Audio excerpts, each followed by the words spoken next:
Bon, voici mon intro. Comme vous le savez, l'été est là. Qui dit été dit grandes vacances, et qui dit grandes vacances dit qu'on a envie de se changer les idées. Je pense qu'on est tous pareils là-dessus. Donc je ne ferai pas de tutoriel santé cet été, ni de vulgarisation médicale pure, qui serait un petit peu lourde, un peu trop cérébrale on va dire. Non, j'ai envie qu'on s'aère la tête tous ensemble. Du coup je tourne cette vidéo que j'ai envie de faire depuis un petit moment, et qui reste totalement dans le thème de cette chaîne, de toute façon. Étant un grand fan des threads d'horreur de Squeezie, j'aimerais reprendre un petit peu ce concept pour vous raconter des histoires un peu creepy en lien avec la médecine. Et donc aujourd'hui on va parler de deux médecins qui sont connus plus pour leurs faits atroces que pour leurs grandes découvertes de médecine.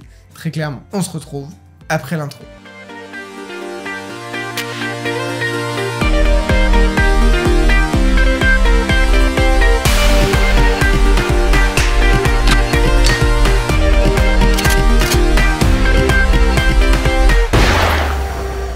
Je vais commencer cette vidéo en vous racontant l'histoire du docteur Petiot, qui est né en 1897 à Auxerre et qui a été décapité à Paris en 1946. Voilà, je spoil un petit peu, j'annonce la couleur concernant ce médecin. Vous vous en doutez, docteur Petiot n'a pas fait que soigner des gens au cours de sa vie, sinon il n'aurait pas perdu sa tête. Alors oui, je vous vois déjà dire, il avait une activité secondaire, c'est son droit, toi tu fais bien des vidéos. Non, il a tué des gens, voilà, faut le savoir. Je fais des vidéos, lui, il tue des gens à côté de son travail.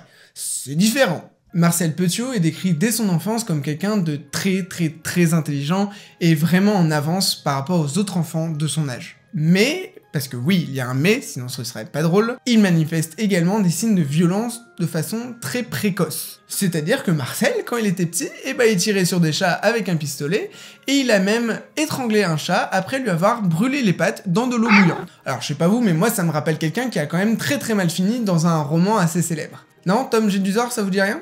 Oui, je suis encore en train de parler de ma passion pour Harry Potter alors que ça n'a rien à voir avec le sujet de la vidéo. La mère de Petiot est internée dans un hôpital psychiatrique où elle va décéder lorsqu'il sera âgé de seulement 12 ans. À 17 ans, Marcel Petiot est arrêté pour avoir fracturé des boîtes aux lettres, non pas pour voler le courrier, mais juste pour lire les cartes postales et les lettres. C'est son petit kiff. Il ne sera pas condamné pour cet acte parce qu'un psychiatre l'évalue et le déclare inadapté socialement et le qualifie de bipolaire.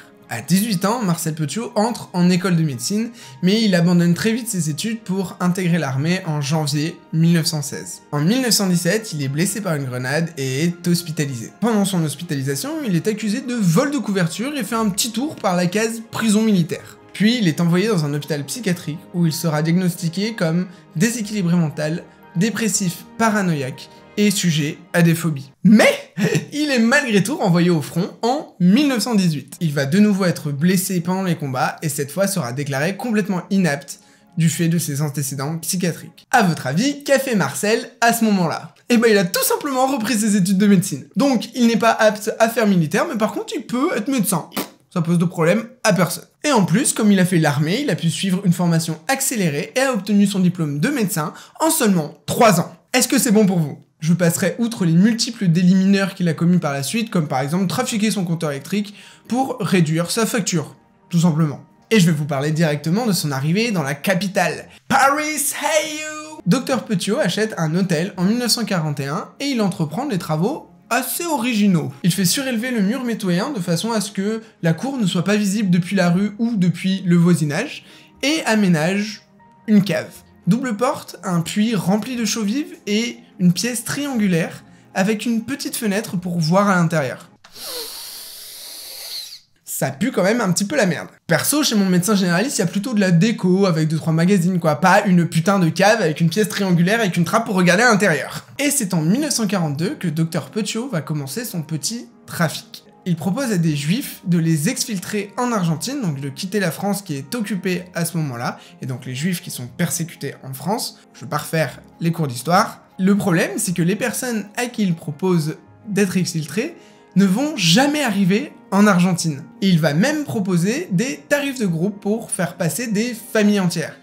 Faire passer des familles qui ne passeront jamais en Argentine. En 1944, donc 2 ans après le début de ce trafic, les voisins appellent les pompiers parce qu'il y a une odeur nauséabonde qui se dégage de la maison d'à côté, donc de la maison du docteur Petiot, depuis plusieurs jours. les pompiers pénètrent dans l'habitation et découvrent des dizaines de cadavres, dont certains sont écorchés et d'autres sont brûlés à la chaux vive. Ils découvrent également des corps en train de brûler dans une des 2 chaudières de la maison, expliquant l'odeur nauséabonde qui se dégage. Ils découvrent également plein de vêtements. En tout, plus de 1760 pièces d'habillement, ce qui laisse penser que le docteur Petiot a tué plusieurs dizaines de personnes. Et à ce moment-là, il se volatilise. Impossible de mettre la main sur le docteur Petiot. Et il réussit même à s'engager dans les forces françaises de l'intérieur sous le nom de capitaine Valéry. Bon, il sera finalement arrêté fin 1944 dans une bouche de métro par l'inspecteur Henri Soutif. Lors de son procès, on l'accuse d'avoir commis 27 meurtres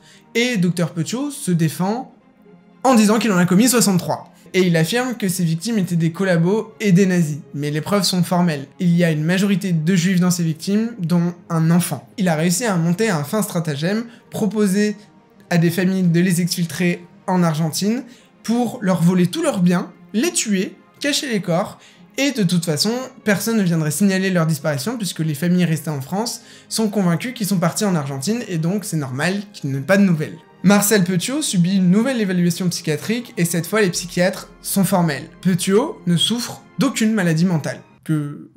Quoi Pardon? Ah bah ouais, c'est marqué là. Le docteur Génil Perrin témoigne. Nous nous sommes mis à 3, nous avons découvert chez Petiot aucun trouble mental et nous avons conclu à sa pleine responsabilité. Ok. Dr Petiot sera ensuite exécuté en 1946. Voilà un petit peu l'histoire du Dr Petiot qui a pas été vraiment un médecin recommandable. Passons à l'histoire du deuxième médecin.